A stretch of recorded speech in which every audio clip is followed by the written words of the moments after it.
Operasi Sikat 2 Musi 2025 berakhir, Polda Sumsel amankan 1.178 pelaku kejahatan. Operasi Sikat 2 Musi 2025 yang digelar Polda Sumsel selama 15 hari resmi selesai. Dari operasi yang berlangsung sejak 30 Oktober hingga 13 November itu, polisi berhasil mengamankan 1.178 pelaku dari 1.102 kasus. Operasi ini memang digelar untuk menekan berbagai bentuk kejahatan, mulai dari pencurian, narkoba, hingga aksi premanisme.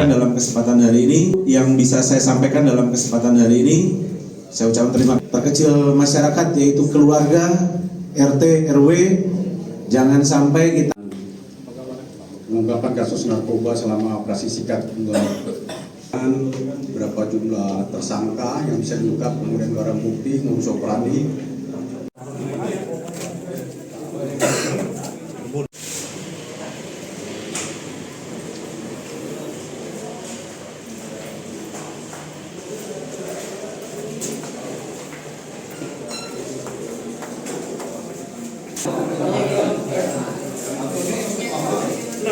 Minta